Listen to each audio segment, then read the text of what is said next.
독서, 숙제인가 축제인가? 흔히 피할 수 없다면 즐기라고들 합니다.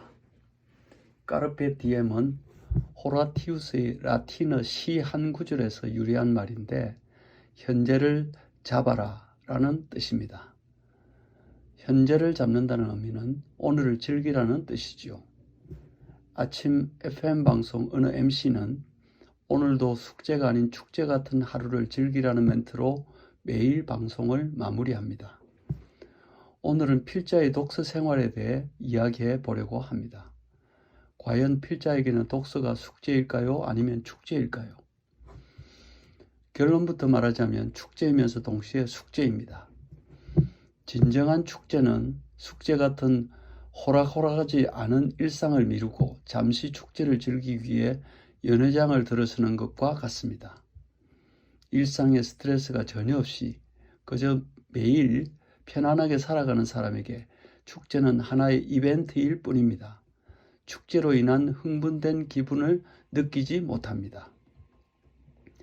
나이 50이 되도록 뚜렷한 목표도 없이 평범하게 직장 생활을 하고 결혼하고 자녀를 키우는 과정을 지났습니다.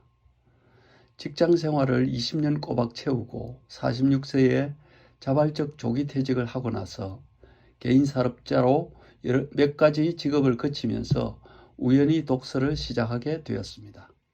처음 독서를 시작할 때는 어떻게 독서를 해야 하는지 몰라 그저 막막하기만 했습니다. 세상은 빠르게 변화하는데 과연 어떤 독서를 해야 시대에 뒤처지지 않을까 하는 막연한 생각이 들었습니다. 독서를 습관화하기 위해 만화를 포함한 쉽고 재미있는 책을 골라 먼저 읽었습니다. 그러면서 차츰 인문학에 눈을 뜨게 되었고 새로운 직업을 찾아내는 창직에 몰두하게 되었습니다. 독서를 하면서 자연스럽게 블로그를 알게 되었고 글을 쓰고 SNS에 포스팅을 시작했습니다. 지나보면 모두가 우연한 길이었습니다. 이제는 필자의 독서는 칼럼을 위시한 글을 쓰기 위한 방식으로 바뀌었습니다. 그런데 놀랍게도 독서의 참맛을 조금씩 느끼면서 의무감이 아닌 자발적 독서로 점점 옮겨가기 시작했습니다.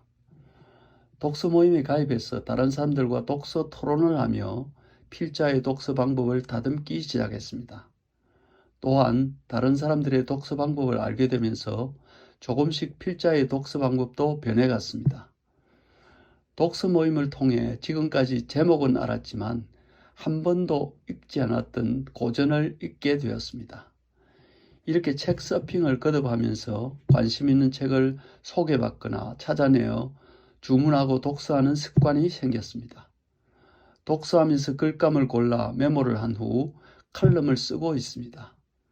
가끔은 책에 메모해둔 글감을 찾지 않고도 정신을 집중해서 글감을 끄집어내기도 합니다. 아마도 지금까지 해왔던 독서가 머릿속에서 화학작용을 일으키지 않았을까 생각해 봅니다. 독서는 축제에서 숙제로, 다시 숙제에서 축제로 무한 반복하는 게 아닌가 생각합니다. 어느 날은 숙제처럼 마음이 무거운 상태에서 독서를 하다가 어느 날은 축제같이 들뜬 마음으로 독서를 즐깁니다. 이어령 교수는 재미있는 책을 읽지 않고 던져버린다고 했지만 그건 그가 지금까지 수없이 많은 책을 읽으면서 그런 경지에 도달했기 때문에 가능한 이야기입니다. 필자는 올해 집중 독서를 목표로 정했습니다. 책을 읽는 중에도 무심결에 떠오르는 온갖 잡념을 떨쳐버리고 온전히 집중해서 독서하는 방법입니다. 집중하는 이유는 생각이라는 프로세스를 독서에 접목하기 위한 것입니다. 저의 평소 습관으로는 결코 쉽지 않은 도전입니다.